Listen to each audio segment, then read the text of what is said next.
প্রিয় দর্শক আসসালামু আলাইকুম, সকলকে স্বাগত জানাচ্ছি আমার আজকে নতুন রেসিপি দেখার জন্য।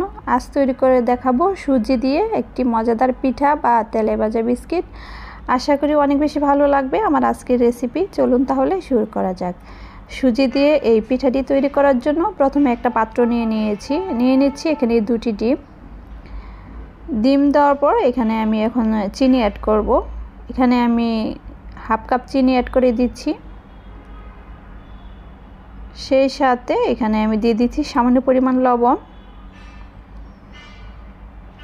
এখন চিনি আর ডিমটাকে প্রথমে আমি একটা হ্যান্ড উইস্কের সাহায্যে ভালোভাবে ফেটিয়ে নিব। চিনিটা যখন ভালোভাবে গলে যাবে তখন এখানে আমি সুজি অ্যাড করব। এখানে আমি দিয়ে দিচ্ছি 2 কাপ সুজি। 2টি ডিমের জন্য আমি এখানে 2 কাপ সুজি ব্যবহার করছি। সুজি দেওয়ার পর একটু নেড়ে চেড়ে নিচ্ছি।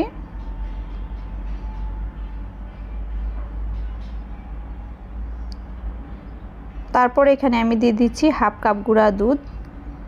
গুঁড়া দুধ দেওয়ার পর এখন আমি হাতের সাহায্যে ভালোভাবে এই সুজির ডোটাকে মিশিয়ে নিব।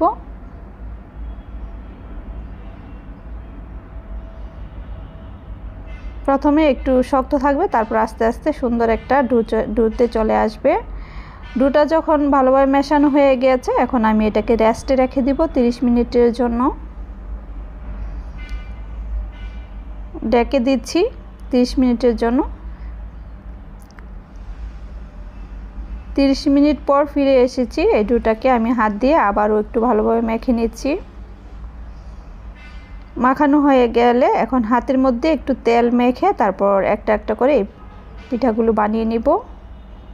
সুজির পিঠা বা বিস্কিটগুলো বানিয়ে নিচ্ছি। এখন অল্প অল্প ডো নিয়ে তারপরে এখন আমি বিস্কিটের শেপ দিয়ে নিচ্ছি।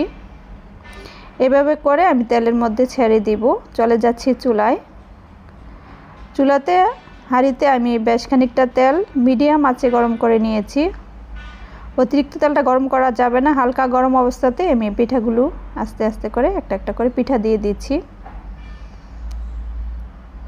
এক পিঠ যখন একটু ভালোভাবে হয়ে যাবে তখন আমি এই পিঠাগুলোকে উল্টে পাল্টে দিচ্ছি।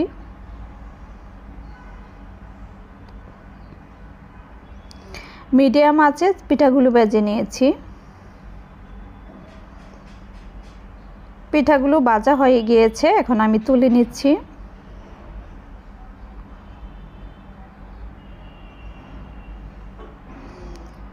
গরম অবস্থায় পিঠাগুলো একটু নরম থাকবে, ঠান্ডা হলে সুন্দরভাবে শক্ত হয়ে যাবে।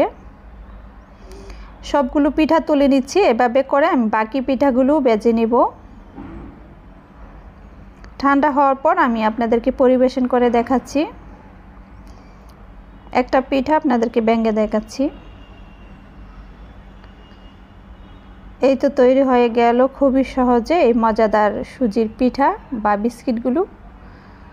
আশা করি রেসিপি ভালো লেগেছে। রেসিপি ভালো লাগলে নিয়মিত চ্যানেলের পাশে থাকার অনুরোধ রইল। সকলে ভালো থাকবেন। আল্লাহ হাফেজ।